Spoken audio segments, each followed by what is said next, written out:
And जो बाकी जितने भी इसमें पता है बहुत सारे छोटे छोटे बच्चे, मतलब कुछ बच्चे तो मतलब अभी हुए ही थे, कुछ 4 दिन के थे, कुछ 4 महीने के थे। बहुत सारे ऐसे छोटे छोटे बच्चों की डेथ हो गई थी। कुछ बच्चों का जलकर डेथ हुआ था और कुछ बच्चों का जो है दम घुटने की वजह से डेथ हो गया था।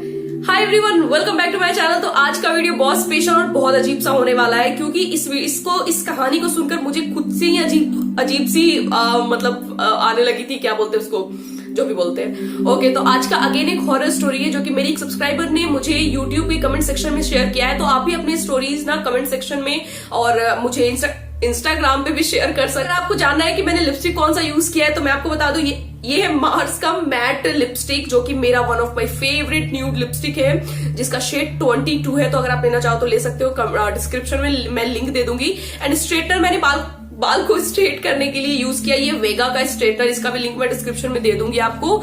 एंड जो भी चीजें मैं यूज की हूँ सबका ही लिंक मैं डिस्क्रिप्शन में दे दूंगी। ओके, सो वीडियो में आगे बढ़ते हैं। मेरे चैनल को सब्सक्राइब कर देना है, इस वीडियो को लाइक कर देना है। चलो आगे बढ़ते हैं बहुत ही मजे के साथ। तो विदाउट एनी हिचकी बंदी नहीं हो रहा। So without any further do let's get started. ये जो स्टोरी है ना, मतलब ये एक रियल स्टोरी है। इसमें सबसे पहले तो जिसने मुझे शेयर किया है ये उसकी रिलेटिव के साथ घटा था।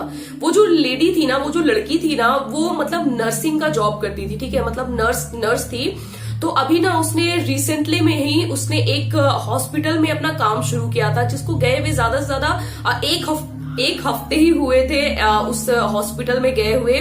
तो वहां उसका ना होता है ना, नर्सों का जो होता है वो नाइट शिफ्ट अलग होती है एंड डे का शिफ्ट अलग होता है। तो कुछ लोगों को नाइट शिफ्ट मिल जाता है, कुछ लोगों को डे का शिफ्ट मिल जाता है, क्योंकि उसे दिन में काम करना है, कुछ लोगों को रात को काम करना है। तो उसके साथ क्या हुआ था कि वो ना मतलब एक नॉर्मल छोटे से हॉस्पिटल में वो उसको नर्स का जॉब मिला था, जिसका जो हॉस्पिटल नॉर्मल खंडर टाइप का था। खंडर टाइप बोले तो मतलब बहुत ज्यादा टूटा फूटा सा हॉस्पिटल था, जो कि 3 फ्लोर का वो हॉस्पिटल था, बहुत पुराना था इसी वजह से।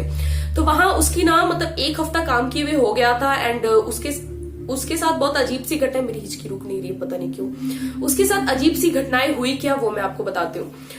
उसको वहां ज्वाइन किए हुए सिर्फ 1 हफ्ता हुआ था एंड उसे उस हॉस्पिटल के बारे में कुछ भी नहीं पता था। कोई पैर से कुछ नहीं पता था उसको कि क्या हुआ है, क्या इसका कल रहा है, कुछ भी नहीं। तो 1 हफ्ते के बाद क्या हुआ ना, एक दिन उसको नाइट शिफ्ट मिलती है, मतलब रात का शिफ्ट मिलता है। और रात को ज्यादातर लोग ना मतलब सो जाते हैं, ज्यादा डॉक्टर नर्स वगैरह होती नहीं है, बस लिमिटेड ही होती है। तो उनके साथ क्या था कि वो फर्स्ट फ्लोर पे वो और एक सिक्योरिटी का कोई एक मेंबर, सिक्योरिटी गार्ड, एंड एक और उनकी दोस्त थी जिसका नाम आई थिंक रोशनी था, जो कि तीनों ना बस चिल कर रहे थे, चाय पी रहे थे एंड मजे कर रहे थे, मतलब हंसी मजाक हो रही थी वहां पे। एंड जो बाकी जितने भी लोग हॉस्पिटल में थे ना, जो भी लोग, वो सारे लोग सो चुके थे, बिकॉज रात हो रही थी। तो उन लोगों को क्या होता है ना कि रात को काफी बार टाइम टू टाइम उन लोगों को एक राउंड लगाना पड़ता है हॉस्पिटल में, देखना पड़ता है कि सब कुछ ठीक है ना, किसी को किसी चीज की जरूरत तो नहीं। तो जब टर्म आया ना इसका, जिस लेडी की हम बात कर रहे हैं, जिस लड़की की हम बात कर रहे हैं, इसका टर्म आया, इसको मतलब चक्कर लगाने थे, जाके राउंड लगाना था और देखना था कि क्या हो रहा है। तो सब बाकी सिक्योरिटी गार्ड और जो एक और लेडी थी वहीं रुक गई और ये चली गई चेक करने के लिए।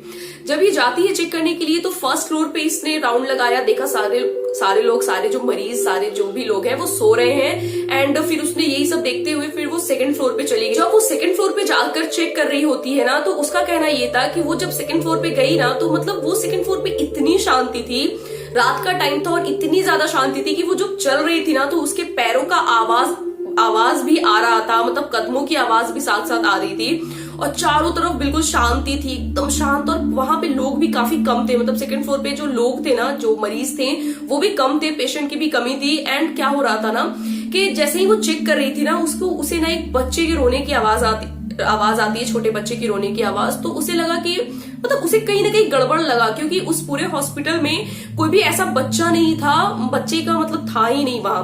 तो उसे थोड़ा सा अजीब लगा कि यार इतने रात को बच्चा कौन रो रहा है। फिर भी उसे कुछ अजीब सा लगा, फिर भी उसने सोचा कि चलो एक बार चेक कर लेते हैं। तो वो बस चेक करने के लिए सोची, तो उसे लगा कि ये आवाज कहाँ से आ रहा है। तो जब उसने उस आवाज के पीछे जाना शुरू किया तो उसे पता चला कि वो आवाज उस बिल्डिंग के 3rd फ्लोर से आ रही थी। तो उसे थोड़ा सा और ज्यादा अजीब लगने लगा, क्योंकि 3rd फ्लोर पे कोई भी था नहीं, 3rd फ्लोर पे कोई भी नहीं था, कोई पेशेंट नहीं था, बिल्कुल खाली पड़ा था 3rd फ्लोर।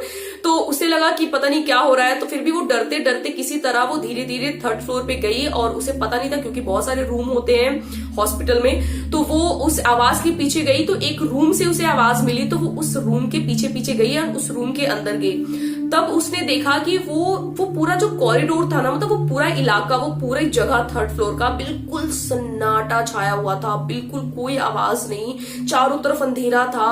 तो उसने मतलब बहुत डर डर कर, हिम्मत दिखाकर, पता नहीं मैं तो रहती तो कभी नहीं जाती, वो हिम्मत दिखाकर वो गई थर्ड फ्लोर पे एंड उस रूम के पीछे भी गई। उस रूम में भी देखा तो उसे थोड़ा थोड़ा सा लाइट, जो चांदनी रात होती है ना, तो थोड़ा थोड़ा सा लाइट था बस। एंड देखा उसने कि कोई बेड पे ना कोई एक चादर ओढ़कर ना सोए हुए है, कोई नहीं सॉरी बैठे हुए कोई चादर ओढ़कर है, छोटा सा बच्चा, ठीक है। तो उसे लगा कि पता नहीं कौन है, लेकिन बहुत ही हिम्मत से उसने जाकर वो चादर जोर से हटाया। एंड यू कांट बिलीव कि वहां पर पहले तो ऐसा लग रहा था कोई बैठा हुआ है, लेकिन जैसे ही उसने चादर हटाया वहां पे कोई भी नहीं था। तब वो और ज्यादा घबरा गई कि यार अब ये क्या हो रहा है और ये क्या है। और जब वो डर कर जब पीछे भागने लगी, जब पीछे होने लगी थोड़ा, तो उसे फील होता है कि दरवाजा जो पीछे है ना वो भी बंद हो चुका है। उसे और ज्यादा, अब किसी के साथ भी ऐसा होगा, ऊपर से रात का समय है, ऊपर से लाइट भी नहीं है, तो वो और ज्यादा डर गई। एंड उसके पीछे दरवाजा भी बंद हो गया। फिर वो जोर जोर से चिल्लाने लगी, हिचकियां लेने लगी है लेते हुए। फिर जब उसने देखा कि फिर से किसी के रोने की, किसी के बच्चे के रोने की आवाज अगेन आ रही है और भी जगहों से, मतलब पीछे से, रूम के बाहर से भी, तो वो दौड़ कर ना दरवाजा खोलते हुए जब भागने वो लगी ना, तो देखती है क्या ना वो कि मतलब उस रूम से जहां से वो रोने की आवाज आ रही थी, वहां से अचानक हंसने की, मतलब छोटे छोटे बच्चों की हंसने की आवाज आने लगी।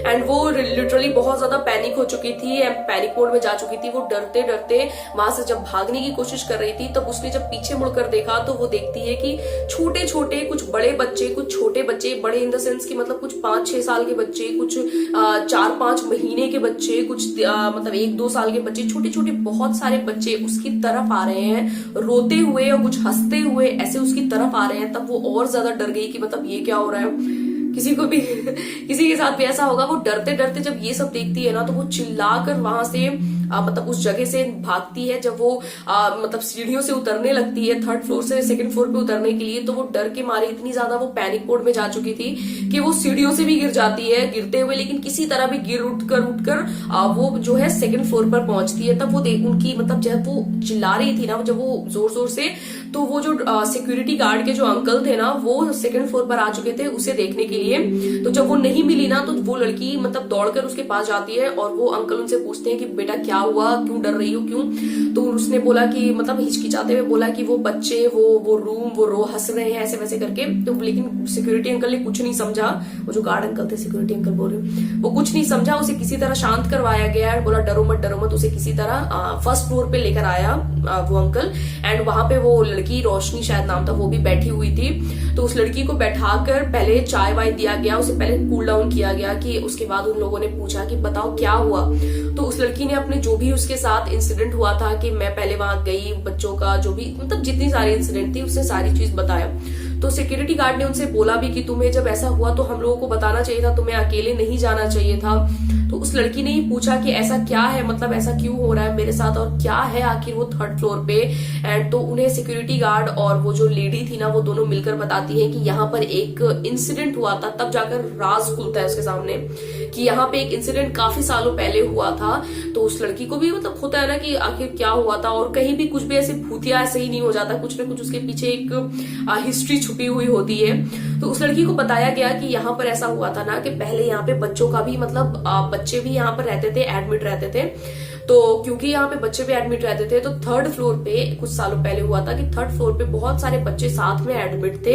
एंड वहां पे अचानक आग लग गया था। आग लगने के कारण बहुत सारे बच्चों का, कुछ का तो जलकर डेथ हो गया था, और कुछ का जो है वो, क्योंकि वहां पे आग लगने के कारण स्मोक इतना ज्यादा उठता है, तो कुछ बच्चों का तो दम घुटने की वजह से वहां पर डेथ हो गया था। इसी वजह से वहां पे कोई भी काम नहीं होता है। थर्ड फ्लोर बिल्कुल खाली है, वहां पे कोई काम नहीं होता है, कुछ भी नहीं, कोई सर्जरी हो गया है किसी को भी नहीं, और बच्चे स्पेशली वहां लिए ही नहीं जाते। एंड फिर उन्होंने बताया उस लेडी को कि यहाँ पर ऐसे इंसिडेंट पहले भी हो चुकी है, यहाँ पे पहले भी ऐसी चीजें हुई है, बहुत सारे लोग डरे हैं। यहाँ पे कई बार रात को या दिन में भी बच्चों के रोने की आवाज, कई बार हंसने की आवाज आती है। कई लोगों ने बच्चे को चलते हुए थर्ड फ्लोर पे देखा है, दौड़ते हुए देखा है। कई लोगों का ये भी कहना है, लिटरली वो लड़की ये सब सुनकर बहुत ज्यादा सदमे में जा चुकी थी, बट किसी तरह उस लड़की ने अपने आप को संभाला। वो घर गई, घर जाने के बाद कुछ दिन और उस हॉस्पिटल में उसने काम किया, लेकिन क्योंकि वो जब भी हॉस्पिटल में जाती थी या अपने खुद के घर पे भी रहती थी ना, तो ये सारी चीजें उसके माइंड में घूमती थी। एंड ये सारी इतनी बड़ी इंसिडेंट होने के बाद किसी का भी मेंटल पीस खत्म हो जाएगा, तो उसने